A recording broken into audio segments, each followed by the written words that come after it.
Alors, est-ce que vous pouvez me dire quand et comment vous avez découvert la méditation de pleine conscience? Alors, on part direct sur la question, la question importante. Moi, je l'ai découvert, c'est ma femme qui m'a fait indirectement découvrir ça par un livre, un bouquin extraordinaire, un petit bouquin de David Servan-Schreiber, Guérir du stress et de l'anxiété, qui date un peu maintenant, mais qui parlait de méditation, qui parlait de tout un tas de sujets qui permettaient de gérer un peu mieux sa logique de stress. J'étais dans une période en fait où ma femme en avait marre de me voir trembler les mains comme ça. Et donc je raconte des choses un peu perso, mais on verra. Je tremblais à l'époque, je m'en rendais même pas compte.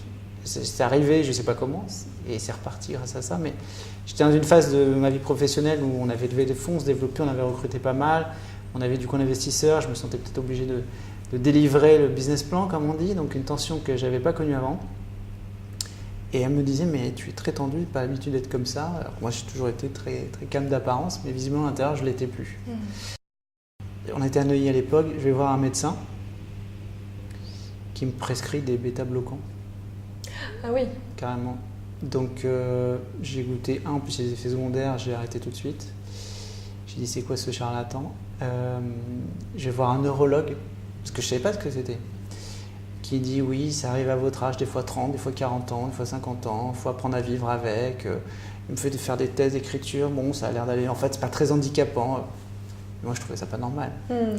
Et donc, je lui dis, mais comment ça se fait que j'ai ces petits tremblements? Mais c'était quand même assez embêtant parce que, typiquement, je pouvais pas me servir une bouteille. Vous savez, on prend une bouteille, on se sert un verre, ça se voyait, la bouteille tremblait. Si je prenais une feuille, elle tremblait. La bouteille, j'étais obligé de la prendre à deux mains pour pas que ça se voit. Et donc, ma femme m'achète ce livre, je ne sais pas d'ailleurs comment elle est tombée dessus, et c'est une révélation pour moi. Il y avait des tas de choses, de techniques, on pouvait, sans avoir besoin de voir un médecin qui avait l'air pas forcément très calé là-dessus, donner des techniques pour être plus décontracté. Visiblement, c'était un effet secondaire du stress, tout simplement. Donc, je suis tombé là-dessus. J'ai lu la première page d'Eckhart Tolle, Pouvoir du monde. La première m'a suffi. Ne lisez pas tout le bouquin. On a tout compris au bout de la première page, c'est le côté d'être témoin de son mental. Et à partir de là, j'ai compris que voilà, il y avait quelque chose à jouer et qui pouvait, cette méditation de pleine conscience pouvait apporter un certain apaisement intérieur. Je me suis mis aux applis parce qu'il y en avait plein. J'ai pris Headspace, c'était en anglais, j'aimais bien. Et voilà, en fait, le tremblement est parti sans que je m'en rende compte au bout de probablement 2-3 semaines. Pas moins, pas plus, je sais pas. Ah oui. Mais, et ça ne m'est plus jamais revenu. Donc, je passais d'un médecin qui prescrivait des médicaments, un autre qui disait qu'il va falloir vivre avec son handicap.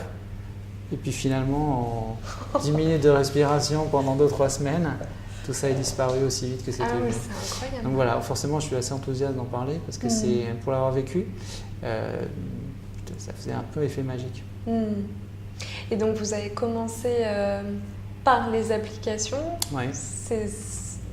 De mon côté, ça a suffi. Je sais que d'autres gens font des stages de plusieurs semaines et que ça peut aussi très bien fonctionner. On a besoin peut-être de s'auto-motiver à plusieurs. Moi, peut-être par pudisme, je préfère être tout seul dans mon coin.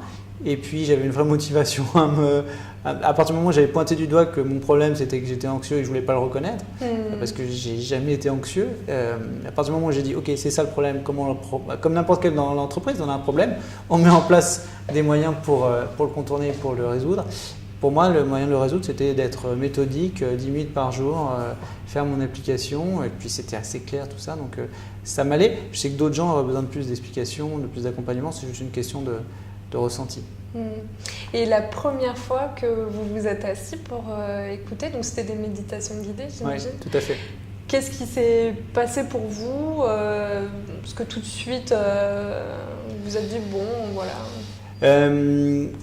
Au début, c'est très difficile. Enfin, heureusement, enfin, c'est bien fait, c'est-à-dire qu'on vous explique tout de suite que vous n'allez pas y arriver tout de suite. Donc ça va, ça déculpabilise, mais on est assis, l'esprit part dans tous les sens. Mais comme on vous dit rapidement dans l'application que c'est normal qu'il part dans tous les sens, il ne faut pas vous en faire, vous ne trouvez pas ça anormal. Et puis au bout de 10 minutes, on se sent déjà un petit peu mieux. Enfin, si on est un peu honnête avec soi-même, on dit quand même, c'était pas désagréable cette expérience-là. Ça donne envie de continuer. Et donc voilà, ça n'a pas pris tant de temps pour rentrer dedans. Et donc, vous nous avez parlé donc, des bienfaits sur votre gestion du stress. Est-ce que vous avez vu d'autres choses arriver avec la pratique sur le long cours? Ah oui, et souvent, d'ailleurs c'est un peu dommage, on réduit ça à de l'anti-stress, mais c'est au-delà de ça. Alors quelque part, tant mieux que j'ai pas su ça avant, parce que peut-être je me serais méfié, parce que quand on parle d'ouverture, de bienveillance, d'une ouverture d'esprit, ça peut faire presque peur. C'est-à-dire, on va vous changer votre personnalité, c'est ça? Mais en fait, oui, quelque part, je crois que ça a apporté déjà une meilleure maîtrise de soi-même, et la maîtrise de soi-même engendre une meilleure maîtrise des éléments autour de soi. C'est-à-dire que les gens qui arrivent nerveux face à vous, anxieux, énervés et même colériques, vous, si vous êtes très calme à l'intérieur, vous les voyez d'une façon différente. Et donc, une certaine bienveillance qui s'installe en disant « Ok, lui, il a plus besoin d'aide qu'autre chose finalement. » Donc, au lieu de rentrer dans cette logique de colère, dans l'affrontement, vous êtes plutôt essayer de comprendre ce qu'il veut dire et pourquoi il est dans cet état-là et comment on peut essayer de l'aider. Et je trouve que ça s'élargit ensuite à tous les sujets.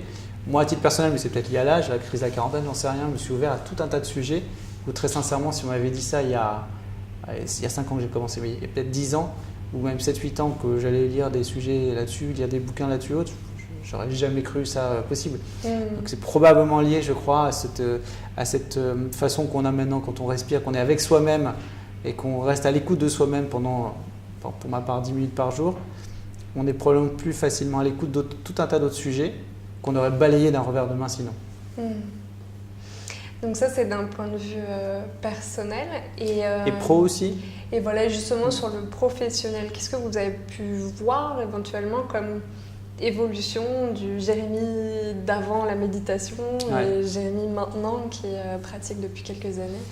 Alors c'est la théorie, je sais pas, il faudrait interviewer les collaborateurs à moi pour voir si c'est vraiment vrai, mais déjà je suis entrepreneur, donc c'est vrai que la vie pro et la vie perso elle est un peu mélangée. On travaille chez soi, on peut gérer des choses perso au bureau, voilà, il n'y a pas vraiment d'heures de travail, mais je crois qu'avant j'étais très orienté résultat, donc on a une organisation, on a des équipes, chacun doit faire son boulot, et quand on arrivait vers moi avec un problème, j'avais peut-être tendance, comme d'autres, je sais pas, à dire bon ben voilà, écoute, débrouille-toi, t'es payé pour ça, c'est ton boulot.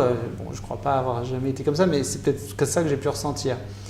Alors que maintenant, quand quelqu'un vient et qui passe 5 ou 10 minutes pour parler d'autre chose, je comprends que c'est pas juste parce qu'il a envie de rien faire pendant 10 minutes, mais c'est parce qu'il a juste envie de parler, de s'exprimer, qu'il cherche un conseil. J'essaye de plus me poser. Avant, j'aurais continué sur l'ordinateur à dire oui, bien sûr, hein, puis j'écoute pas vraiment et je fais ce que j'ai à faire. Et j'essaye de poser en disant bon, qu'est-ce que cette personne qui a visiblement besoin de parler a à me dire? Posons-nous et soyons plus à l'écoute. Donc, cette côté écoute, je crois que c'est surtout ça qui change. Être plus à l'écoute des gens, mais l'écoute réelle, l'écoute sincère, l'écoute pas je rentre d'une oreille, ça sort de l'autre. Et c'est une vraie écoute, même gestuelle et même pas que les mots corporels d'individus permettent de déceler des choses qui était peut-être dans le non-dit, où j'aurais probablement laissé passer auparavant. Je n'aurais pas forcément vu que telle personne a tel malaise à ce moment-là, parce qu'il n'aurait pas tout à fait dit, ou il n'aurait pas exprimé de la même façon. On décèle des petites choses, voilà, qui nous permettent, je pense, de mettre le doigt plus vite sur des problèmes, avant qu'ils ne vous arrivent officiellement sur votre bureau. Et est-ce que vos collaborateurs savent que vous avez une pratique de la méditation? Oui, je ne l'ai pas trop caché. En plus, j'ai fait un plateau de télé, donc c'est mon coming out de méditation sur BFM Business qui parlait de ça et j'avais donc expliqué que je le faisais. Après, j'ai fait aussi organiser un séminaire de sophrologie. Enfin, on a une petite séminaire annuel où on se réunit, on essaie de faire une activité type team building, on va appeler ça comme ça. Et une année, j'ai pris une sophrologue qui est venue, qui a fait une séance de sophrologie pour tout le monde. Alors, on a vu que certains étaient appétents à ça, d'autres peut-être un petit peu moins, mais c'était pas grave, c'était le but d'ouvrir à ça. Et puis, dans l'introduction, j'ai expliqué que j'en étais passé par ce type de démarche-là et que ça avait fait du bien à titre personnel, donc peut-être que pour d'autres, ça serait le cas aussi. Et donc je sais que certaines personnes, un peu plus tard qu'il y a 10 jours, il y a une personne qui est venue me voir en disant « Écoute, je me sens assez stressé, j'ai besoin de… Enfin voilà, est-ce que tu peux me conseiller qui tu me conseilles d'aller voir? Par quoi je commence ?» Voilà. J'ai conseillé ce que j'ai pu et puis on verra si ça marche pour lui. Mais voilà, ils savent qu'ils peuvent s'adresser à moi là-dessus. Donc ils ont déjà eu une première approche. Bon là c'était une sophrologue, donc c'est un tout petit peu C'est un peu différent, ça reste dans l'esprit, mais c'est différent. Et est-ce qu'ils vous ont demandé de faire des choses, des petits ateliers ici ou pas encore? Non, ils n'ont pas demandé. Je crois que ça reste encore quelque chose d'un peu, pas tabou, mais il y a une certaine pudeur à ça, comme si on avait des problèmes à régler, alors que je crois que vous, comment on a le même réflexe, c'est-à-dire se dire pour moi c'est comme le sport. C'est-à-dire si je vois un ami, je lui dis tu ferais mieux de marcher un peu, puis peut-être trottiner, puis peut-être te mettre un peu au footing, ça te ferait pas de mal. Personne ne va vous reprocher d'avoir conseillé ça, c'est juste une évidence. Et la méditation pleine conscience, c'est exactement la même logique, c'est le sport de l'esprit, c'est plutôt l'exercice de l'esprit qui fait du bien au corps. Le jogging, c'est pour faire du bien au corps et ça fait du bien à la tête de façon concordante, là c'est l'inverse, mais sauf que c'est plus difficile à conseiller ça. Peut-être parce qu'on rentre dans l'intérieur de soi-même, qu'on est face à soi-même, c'est peut-être plus intime, je ne sais pas. Donc aujourd'hui on ne me l'a pas proposé, mais probablement qu'on essaiera d'organiser ça un jour. Ça reste quand même plus délicat, je trouve, pour certaines personnes, voilà, de franchir le pas et de dire je vais m'asseoir à côté d'autres personnes, je vais me recentrer à côté d'autres personnes. Le fait de rester silencieux à côté d'autres personnes, et finalement une certaine gêne, on n'a pas tant l'habitude que ça. Donc, alors que courir à 3 autour d'un parc, finalement, et papoter autre chose, c'est devenu tout à fait naturel. Donc, c'est pas exactement en parallèle, mais ça viendra. Donc, vous avez fait votre coming out de méditation sur BFM. Et ce qui n'est pas si simple, hein, parce que j'avais un animateur assez connu en face qui se moquait un peu. Alors, j'étais préparé à ça, donc ça allait, mais on sent bien que quand on n'est pas dedans, il y a ce côté un peu spiritualité, c'est des mots un peu. Voilà, on se moque un peu de vous là-dessus. Alors que c'est pas de la c'est une sorte de spiritualité laïque, quelque part, la méditation, c'est juste rester à son écoute. Donc oui, mais quelque part j'étais quand même assez fier de pouvoir dire je le fais, ça me plaît, et d'avoir des gens qui viennent me voir en disant tu peux me conseiller quelle appli je commence, j'ai envie d'essayer, je me sens pas bien, je me sens stressé, pourquoi ça marcherait pas pour moi aussi. Bon, après on est plutôt fiers d'avoir réussi à faire ça, et après il y a plein de magazines, il y a plein de médias qui ont pris ce sujet-là, mais là aussi on a le côté effet de mode qui arrive à ce moment-là. On dira c'est encore un effet de mode et puis dans 2 ans on n'en parlera pas. Mais je me suis renseigné, moi, je cours aussi, et je suis tombé sur un bouquin qui expliquait qu'au début du footing, du jogging, quand c'est devenu une mode, fin des années 70, début des années 80 peut-être, il y avait beaucoup de moqueries sur le fait que c'est quoi ces gens qui mettent des shorts courts et qui vont tourner comme des poissons autour d'un lac ou dans un parc sans but précis. Autant que quand on joue au foot, au moins on court après un ballon et essaie de marquer un but, il y a un objectif. Là, il n'y avait pas d'objectif si ce n'est de transpirer.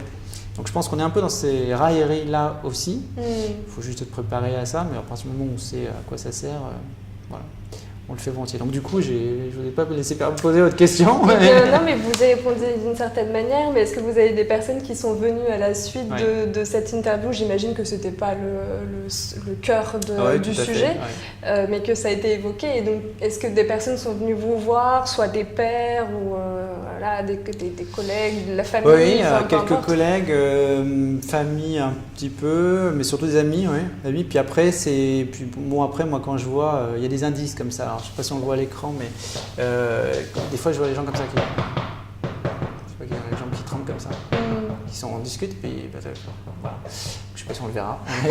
Mais voilà, naturellement, j'ai envie de dire oh. Parce que ça, et les gens ne se rendent même pas compte quand ils ont ce type de tremblement là, de la jambe. Moi, c'est peut-être les bras à l'époque, mais c'est la jambe. Et ils ne se rendent même pas compte. Quand je fais remarquer à certaines personnes, ils disent non. Et je dis ok. Et puis la prochaine fois qu'ils le font, je dis regarde ta jambe. C'est déjà arrivé comme ça, un ami dit ah oui, c'est vrai. Et donc là, forcément, c'est une autoroute pour leur dire écoute, c'est dommage, tu devrais essayer de régler ce problème-là. Donc oui, des amis, des proches, des collègues. Après, il y a des groupes maintenant aussi sur LinkedIn, forcément, donc il y a quelques échanges qui peuvent se faire comme ça. Je ne suis pas très actif dans ce genre de groupe-là, mais certains le font. Donc c'est resté une pratique donc plutôt personnelle que vous faites. Où est-ce que vous méditez justement? Chez moi. Chez vous? Moi j'ai ma petite routine.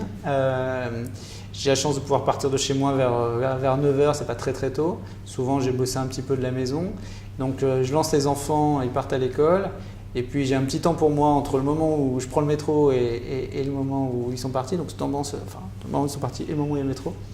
Et donc je prends 10 minutes comme ça à ce moment-là avant de partir au travail. Dans mon salon, dans ma chambre, au calme. Voilà, c'est ma petite routine à moi. D'ailleurs, l'inconvénient, c'est que quand je sors de ma routine, j'ai un peu plus de mal à le faire. Typiquement en vacances, je vais moins le faire parce que je ne suis pas dans cette routine-là. Et j'ai plus de mal à trouver les 10-15 minutes qui vont bien pour faire ce temps à soi, finalement. Cette pause-là. Je préfère le faire le matin, de mon côté. J'ai déjà essayé le soir. Et je trouve que le soir, il y a plein de choses dans la journée c'est plus compliqué. Peut-être à mon petit niveau, peut-être pas assez fort, mais pour se recentrer et éviter tout ce bruit intérieur. Le matin, la journée a à peine commencé, on est encore bien reposé. On sait qu'on a le temps de faire tout ce qui pourrait passer dans l'esprit. Donc c'est facile d'évacuer en disant j'ai le temps de faire tout ça.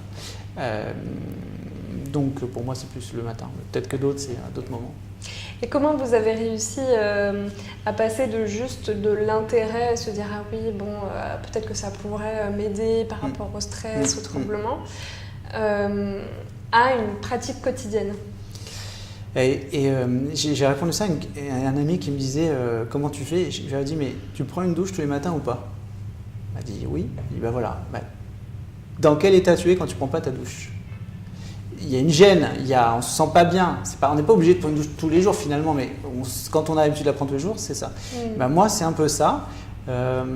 Si je rate une session, je me sens, il me manque quelque chose. Voilà, il me manque quelque chose. Il y a un petit inconfort. Alors, c'est pas très grave, mais on est mieux quand on l'a fait.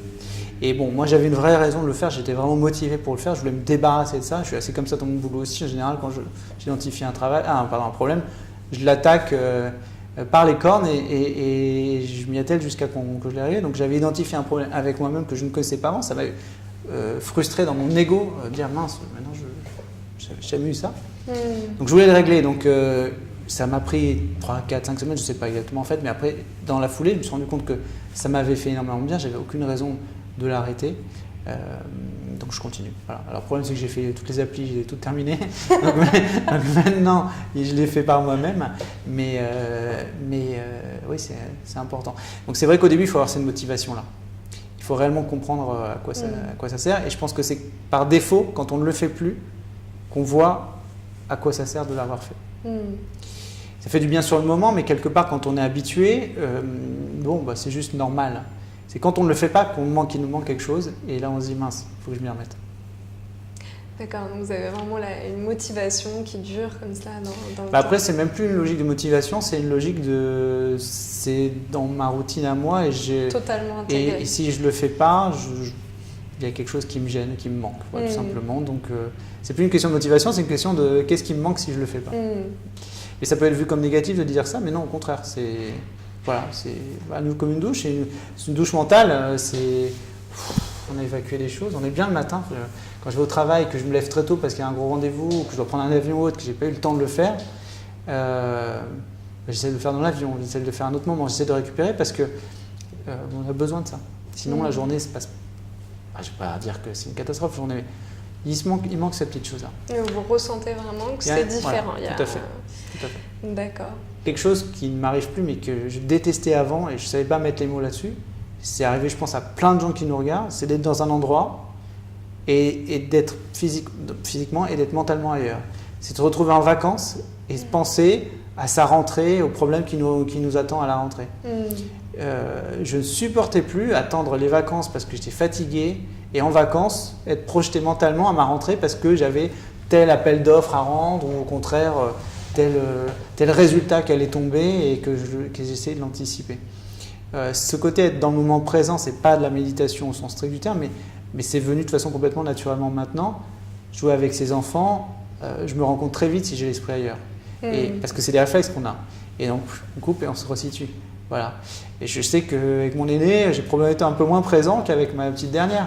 Parce qu'on avait tendance parfois à jouer, je jouais à côté, mais en même temps, j'ai la tête ailleurs, je réfléchis à autre chose. Oui, tiens, vas-y, viens. Alors que je crois que les enfants le sentent quand vous n'êtes pas tout à fait présent. Et puis vous-même, c'est moins satisfaisant. Il vaut mieux 10 minutes jouer vraiment, mais complètement, être complètement dans le moment avec son gosse que 20 minutes où on fait semblant de jouer à la balle mais qu'en même temps on est au téléphone ou qu'on regarde à droite à gauche un film ou je ne sais quoi et puis qu'en même temps on lui essaie de lui répondre. Ce qui m'est déjà arrivé, peut-être arrivé à d'autres, c'est pour ça que j'en parle. Mais... Donc ce côté moment de présence au quotidien, je crois que ça vient assez naturellement quand on se force à avoir 10 minutes pour ça. Après ça devient un réflexe assez naturel. Oui, dans la journée, d'avoir des moments où on se dit « Ah bah alors là, j'étais totalement partie dans mes pensées, j'étais pas du tout… » Non, et puis on se rend compte assez vite qu'on part dans ces pensées-là et on s'arrête, surtout quand elles sont négatives. On se rend compte qu'on se fait du mal pour rien. Moi, l'exemple aussi, je donne à ceux qui ont du mal à dormir, c'est en discutant comme ça avec les gens, quand on s'ouvre un peu à ça, certains qui me disent « Mais moi, quand je me réveille à 2h du matin, des fois, je peux plus me rendormir avant 3-4 heures du mat parce que j'ai tout qui me vient à l'esprit, j'y arrive pas, j'angoisse de me réveiller la nuit parce que je sais que je vais pas me rendormir. Et le fait de savoir que je vais pas me rendormir m'angoisse encore plus. Alors qu'avec une bonne pratique de méditation, en tout cas ce genre de choses-là ne m'arrive moi plus jamais. Et là après, il faut avoir un peu de... Il faut mettre son ego de côté pour savoir que pendant 20 ans, pour mon cas, on s'est réveillé la nuit, depuis que je suis étudiant, au lycée, on va dire jusqu'à il y a 5 ans, ça m'est arrivé de me réveiller et après de rester éveillé parce que j'avais le contrôle au lycée, tel entretien le lendemain, je ne sais quoi. Alors que maintenant, aujourd'hui, je peux me réveiller à n'importe quelle heure. J'ai des bébés qui se réveillent à la maison. Je me rendors très très rapidement parce qu'on a cette capacité à ne pas se laisser absorber par ses pensées. Et donc, finalement, on se rendort assez vite. Donc la nuit, ça s'applique. En journée, ça peut s'appliquer. Après, je crois que certains vont aller jusqu'au bout de ça et le font perpétuellement. C'est difficile d'être dans le moment présent à tout moment. Mais bon, là, on est en train de discuter ensemble. J'ai encore de choses qui m'attendent. J'ai plein de mails qui sont en train de tomber. Je m'en fiche royalement. On est en train de discuter. C'est un moment assez original. Je ne parle pas de ce sujet-là tous les jours. Donc, je suis pleinement avec vous. Tout ce qui tombe attendra. Je pourrais être en train de me dire, bon, je vais répondre, mais en même temps, là, l'appel d'offres que j'ai dans 2 jours, là, ça tombe mal finalement notre entretien. Là, je vous ai dit oui il y a 3 semaines, mais entre-temps, je ne savais pas que j'aurais ça à faire le lendemain. Je pourrais être dans cette rumination là, un peu en arrière-plan. Je ne le suis pas, mais je me souviens l'avoir été sur d'autres situations analogues parce que c'est naturel. On décide un rendez-vous, puis on se rend compte que finalement, il y avait mieux à faire. Parce que des choses nous sont tombées dessus. Bon, tout ce qui est là attendra. S'il faut que je travaille un petit peu plus tard ce soir, c'est pas bien grave. Ouais. Alors je ne serai pas trop tard, du coup, vous ne me mettrez pas trop en retard. Du coup, oui, vous avez évoqué le fait que c'est pas commun qu'on discute là de méditation. Et donc, qu'est-ce qui vous a motivé là à témoigner aujourd'hui ? Alors, je vais commencer par dire ce qui aurait pu me dissuader de le faire. Parce que souvent, quand on parle de ça, il y a tous ces mots un peu spiritualité, mode, on vous met dans des cases d'un peu du luberlu. Bon, moi j'ai cette chance que j'ai une bonne image de moi-même, ça va, je ne crois pas que je suis trop influencé par ça. Et je vois l'effet que ça m'a fait, je vois le bien que ça m'a fait. Je dis pourquoi pas témoigner de ça, si ça peut aider quelques personnes d'autres à se lancer aussi. J'aurais aimé, moi qui a 5 ans, quelqu'un me parle de ça. Je l'ai découvert tout seul. J'ai découvert à nouveau par ma femme qui tombe sur un bouquin et j'ai eu la curiosité de le lire. J'étais en pleine vacances, en plus je me souviens, donc j'avais que ça à faire. Enfin, j'avais du temps pour le lire. Je l'ai ouvert, ce livre. Peut-être que je ne l'aurais pas ouvert si on me l'avait présenté en pleine année normale avec plein de trucs, autres choses à faire. Donc je dis à tous les gens qui ont ce problème de stress, qui ont ce problème de ne pas être présent, de tout le temps avoir la tête ailleurs, de ruminer le passé ou de se projeter dans le futur. On est tellement habitué à ça qu'on trouve ça naturel, on a l'impression que c'est normal. À nouveau, je reprends la métaphore avec le footing, le jogging. Tout le monde trouve ça normal qu'on soit en meilleure santé quand on court 1 ou 2 fois par semaine, même à petite vitesse. C'est rentré complètement dans l'esprit commun. Et ben, j'aimerais qu'un jour, on admette de la même façon que 10 minutes de méditation par jour, aller au pire 2-3 fois par semaine, ça a le même type d'effet sur le psychique mais aussi sur le physique.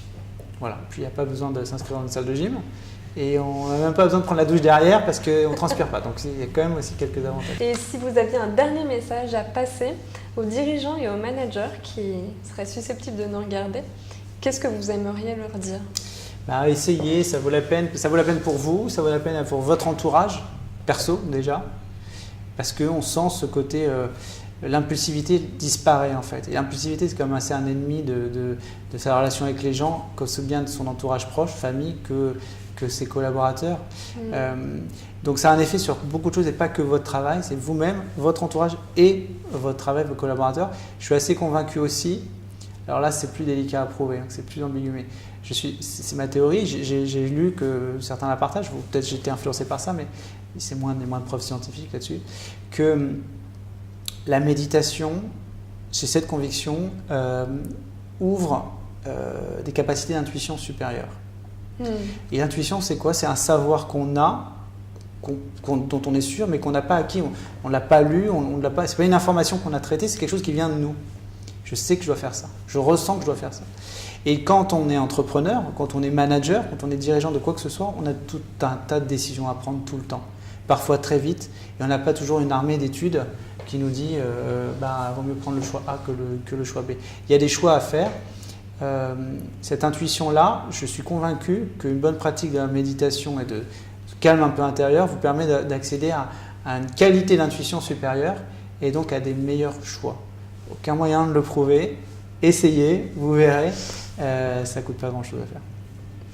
Merci beaucoup. Merci à vous. Pour ce témoignage. Merci. À bientôt.